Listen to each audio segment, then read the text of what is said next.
Welcome to this deep dive. We have an intriguing piece of source material today that, it completely redefines the concept of being blessed. It really does. I mean, if you thought being blessed meant just receiving good things, prepare for a pretty serious identity shift. Mm, We're diving into a text that suggests you are not just someone who receives favor, but that you are the very source and distributor of it. that's right. And our mission today is really to unpack that, this profound identity shift. Right. The source material claims the blessing isn't external. It's not something you just, passively wait for. It's a living force rooted in the Abrahamic promise Yeah. and housed within you. A living force. So we need to trace this historical lineage and really analyze what the text claims are, the observable, the real-world effects, when you operate from this identity. Okay, let's unpack this immediately because the central premise here, the surprising part, is found right in Galatians. The text states, if you are Christ's, then you are Abraham's seed and heirs according to the promise. And what's crucial here is that this isn't just some spiritual platitude. It's described as a literal legal framework for inheritance. Precisely. And to get the shift, you have to understand why Galatians is the key text here. Paul is arguing that identity is no longer about adhering to a strict legal code, the law. Okay. It's about a connection to a foundational promise given way, way earlier. That phrase, heirs according to the promise, that's the mechanism. It connects you directly to Abraham's destiny. So it's like a spiritual adoption into a divine line of influence, which means to understand our identity now, we have to go all the way back to the origin point. Back to Genesis 12, Yeah. the Abrahamic covenant. The very beginning. Absolutely. When the promise was first given to Abraham, it was structured to be the start of something. Yeah. Massive. The language wasn't abstract at all. It was a blueprint for world influence. And the source material highlights those three major components, right? It's like a progression. It is. First, I will make of thee a great nation. Second, I will make thy name great. And then the third one, the one we're really focusing on, The game changer. thou shalt be a blessing. And I think that third part often gets overlooked, but it's the most important for our discussion today. It wasn't just, I will bless thee. Which is passive. It's a statement of reception, yeah. This was, thou shalt be a blessing. That's a command. It's a statement of intrinsic identity and function. It's an active mandate, not a passive reward. That distinction, reception versus distribution, that's the whole axis this deep dive turns on. It is. If I just receive a blessing, I'm the end user. But if I am the blessing, then I'm the conduit. I'm the source, the starting point for others. And this is where the source material just dives right in. Mm. It argues that in establishing this covenant, God was not referring to something abstract or symbolic. He was creating a divine lineage of blessing, a flow. A flow that now moves through us. Through the framework in Galatians, yes, it now moves through you. So if we're calling you, the listener, an heir, what exactly are you inheriting? Is it just, spiritual favor, or is it more tangible? Well, the source material is adamant that the inheritance is the capacity to fulfill that original covenant. It's the divine ability to generate good, to influence your surroundings, and to succeed. It's the engine that drove Abraham's success. So by becoming his seed, you inherit the legal right to possess that engine. That's the idea. The full activation code, the spiritual switch, is accessible now.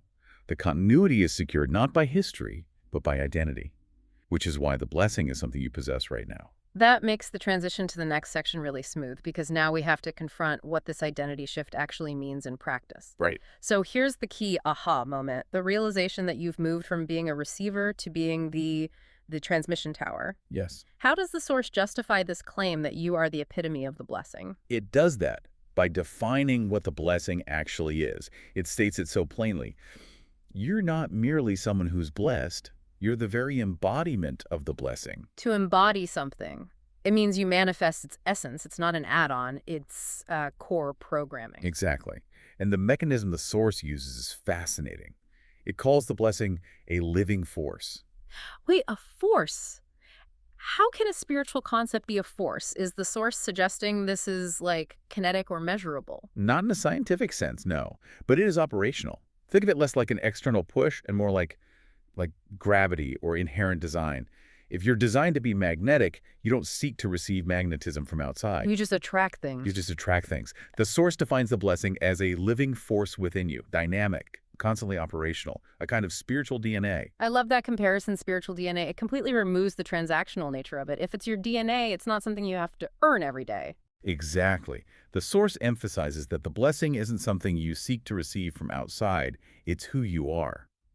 This makes you the fulfillment of that ancient promise to Abraham. That's the definitive identity statement. So let's get practical. If that force is within me, what does it feel like? Or, more importantly, what does the source say is the tangible result of carrying this identity? Well, the text immediately jumps to application. It ties the identity to empowerment.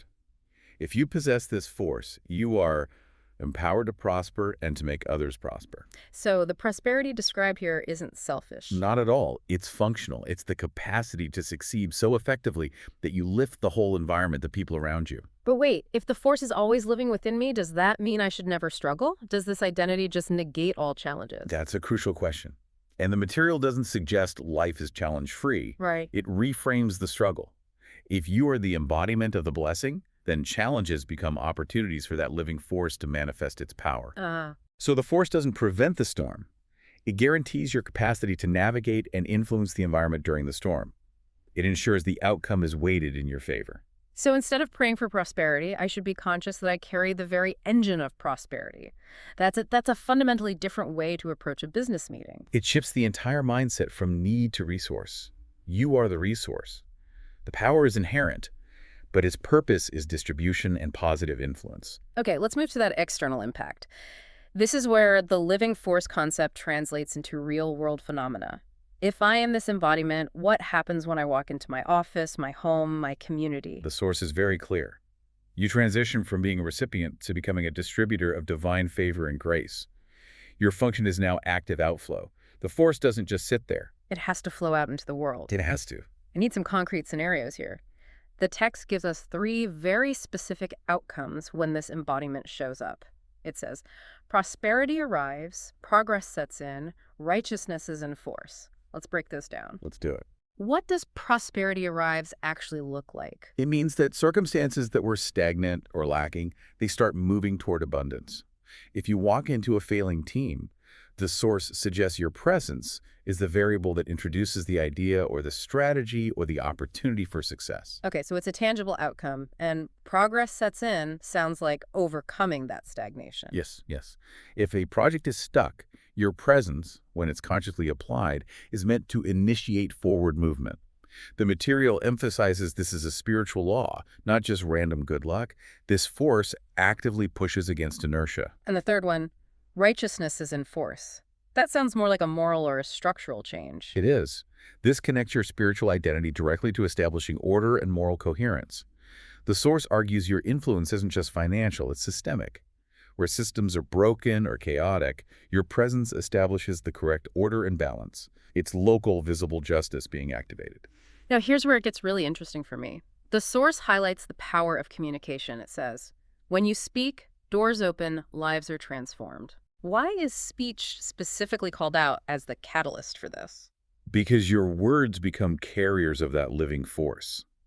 If the blessing is your internal DNA, your speech is the mechanism that programs the environment around you. So if you speak from the consciousness of being the distributor, then your words are not just mere suggestions, they're declarations that carry the weight and capacity of that divine lineage. that reframes every meeting, every conversation, every email, doesn't it? It suggests an inherent authority is present in your communication. Absolutely. And this is all tied together with this idea of the divine advantage. The source says your presence at home, at work, in a city is a divine advantage to that place. Let's simplify that. What does that mean for you listening if you're in a new, challenging role? Is it like a built-in cheat code for the environment? That's a good analogy, actually. A cheat code alters the rules of the game in your favor. And the source argues your presence removes neutrality. You don't just participate in a location. You are the active variable designed to improve the equation. The reason things begin to turn around. You're the reason. The divine advantage is the inherent capacity to elevate the standard of performance, opportunity, and morality wherever you are physically situated.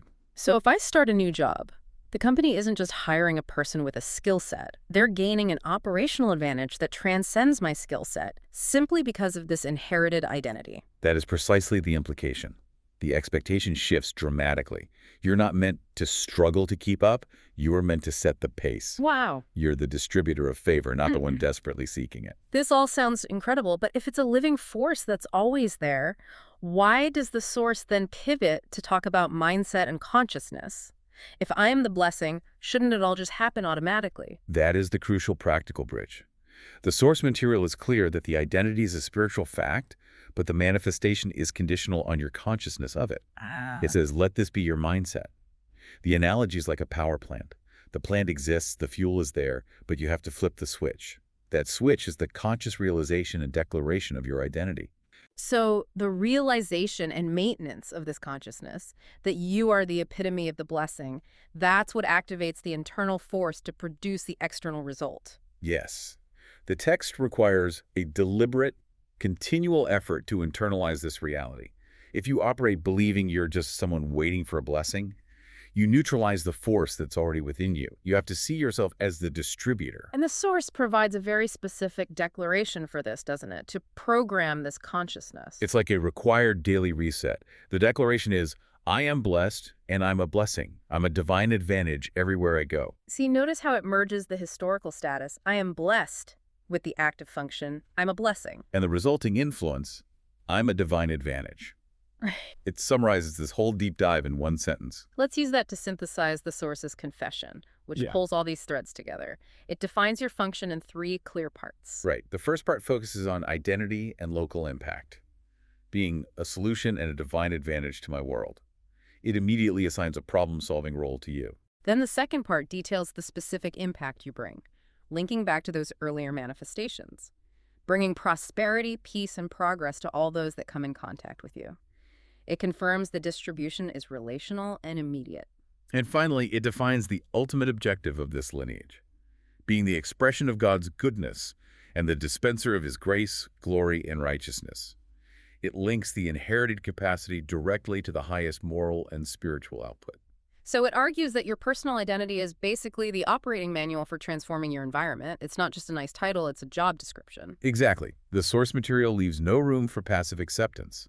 It demands active application and consciousness. This has been a deep and a really comprehensive look at a powerful concept. We started by tracing the blessing back to the original covenant in Genesis. Establish the framework for you to become the heir through Galatians. And then analyze that core shift in identity becoming the embodiment, the living force of the blessing itself.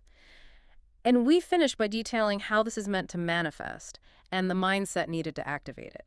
What's truly compelling is the dual grounding of this identity. On one hand, the text insists your presence actively affects earthly matters, bringing prosperity and progress. Right. But it also anchors this in deeper spiritual possessions. The references you pulled out earlier detail what you already possess, regardless of current circumstances. Correct. The source quotes Ephesians, reminding you that you're already blessed with all spiritual blessings in heavenly places in Christ, and Galatians, confirming you are blessed with faithful Abraham. It establishes the heavenly reality before the earthly manifestation. So here's the final provocative thought for you, the listener, to consider further. If this identity means the blessing is simultaneously a living force that guarantees earthly influence and progress, and yet also a possession of spiritual blessings in heavenly places, what does this dual nature imply about how you should prioritize and apply this knowledge day to day?